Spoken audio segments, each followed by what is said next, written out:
I was in St. Leonard's on a supposed hunting trip, wrote Detective Carr of his first encounter with the Prohibition-era mob boss, Joe Walnut.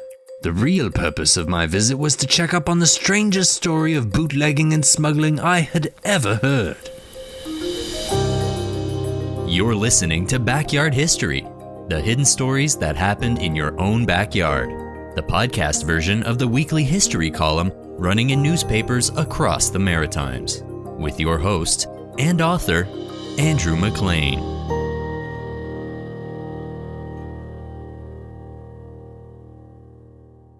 "6 years before their climactic 1927 battle, the newly hired, straight-laced British detective William Carr would first encounter his future arch nemesis, the mob boss Joe Walnut.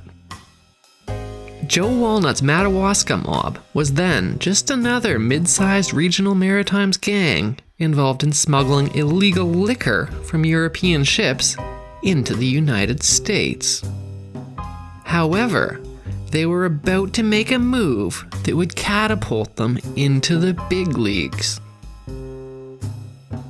The young detective was in St. Leonard investigating strange rumors that thousands of gallons of denatured alcohol was being smuggled into the small border town. This stuff was used to manufacture everything from perfume to antifreeze and was extraordinarily toxic to drink. So its purpose was baffling. Detective Carr checked into the Arrow Hotel, owned by Joe Walnut himself, saying that he was merely a tourist hunting moose. The Arrow Hotel had a bar called La Belle Beer Parlor, where alcohol was sold openly despite being illegal. I spent many hours in the place, Carr would write in his 1938 book, High and Dry, listening to the tales of the activities of the infamous Joe Walnut, the uncrowned king of Madawaska County and his gang. Carr heard Joe Walnut described as tall and slim, agile as a cat, dark-featured with thin, cruel lips. His eyes were black as coal, yet slightly protruding, the white bloodshot from constant drinking. He had a fiendish temper and few scruples. It was said he could jump in the air and kick a man in the face with both feet before the first foot touched the ground again. Carr also noted he had 11 children. Several of the older boys were actively engaged in the bootlegging and smuggling game with him. Others attended private schools, while most of the girls were in convents. Walnut's daughters were outliers. The Madawaska mob employed both men and women. Detective Carr heard one tale about a high-speed chase where a truck full of illegal whiskey was racing at 60 miles an hour along the winding roads over the border. The American border guards had been on their guard and prepared to use their guns, but hesitated to do so. For at the steering wheel of the speeding car was a woman, wrote Carr, adding, "Imagine that!" Carr heard of some ingenious methods that the Madawaska mob used to smuggle booze. 6 dozen bottles of liquor packed into barrels, then covered with fish guts. Grain alcohol shipped in coffins, another as Bible tracts. Another shipment was covered with Christmas trees and shipped as such. Many a boxcar was loaded at both ends with liquor and the doorway with lumber or laths. The smuggling was not a one-way street, Carr discovered. No smuggler ever ran a load of liquor across the American border without bringing back a load of dutiful goods. He recalled the unusual amount of luxury goods that he'd already noticed back in St. John, suspecting that they were the products of bootlegging, including silk, jewelry, cotton goods, radios, and automobiles. Carr was bewildered by recent reports that Joe Walnut's mobsters suddenly switched to bringing back enormous amounts of scrap metal. While continuing his investigation in La Belle Beer Parlor, Carr observed police and customs agents, Canadian and American alike, openly drinking with known smugglers and bootleggers. The youthful and idealistic Carr rationalized this away. Many men had a wholesome regard for his enemies. Who can help but admire brave opponents? The British and German troops fraternized in France at Christmas. Why then shouldn't the customs officers and smugglers fraternize between skirmishes?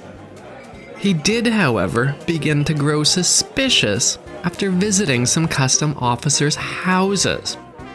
When one considers that these men are very poorly paid, it seems astounding that they could afford the luxurious homes that they possessed. Carr heard that some nights the power would go out in St. Leonard. That was always done when Joe was operating, not to conceal what he was doing, but as a warning to curious persons that they had better stay indoors. I got some very interesting information, the detective wrote as his investigation progressed. The Madawaska mob was purchasing all the empty liquor bottles they could find. He also learned that Joe Walnut had recently bought a small printing press in Maine. The detective struggled to piece together these mysterious clues.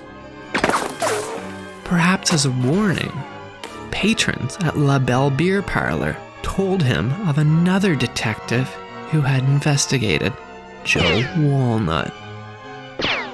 He had arrived at the St. Leonard's Hotel enjoying the life of the town, tickled to death with the evidence he was accumulating. Joe played him like a cat and mouse.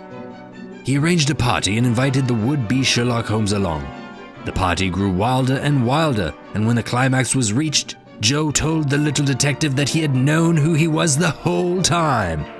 The victim was drenched with rum out of a cow's horn, like a veterinarian would drench a sick cow, and given a good deal of rough handling. He was then stripped of his clothes and left at the top of Van Buren Hill. Later, the detective was seen staggering down the hill, drunk as a lord. He was so thoroughly ashamed or frightened, he was never seen again. Joe had the reputation of being a great practical joker. Detective Carr dryly replied. To maintain his cover, Carr went out moose hunting when suddenly a bullet whistled over my head, cutting a twig off a branch of a tree immediately above my head. I fell on my stomach behind a windfall and demanded in no uncertain terms, "What the hell?" He decided it was time to leave St. Leonard.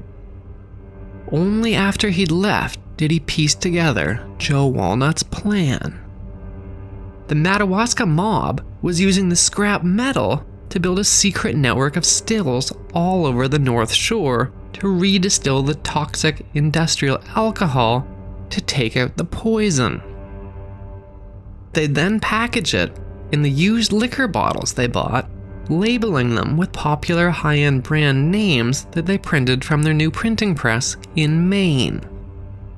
The astronomical profits from this would soon make Joe Walnut an extraordinarily wealthy, internationally infamous gangster with a vast criminal network dominating the Maritimes and New England. That was Backyard History with your host, Andrew McLean. Thanks for listening, and stay tuned for another hidden story that happened in your own backyard.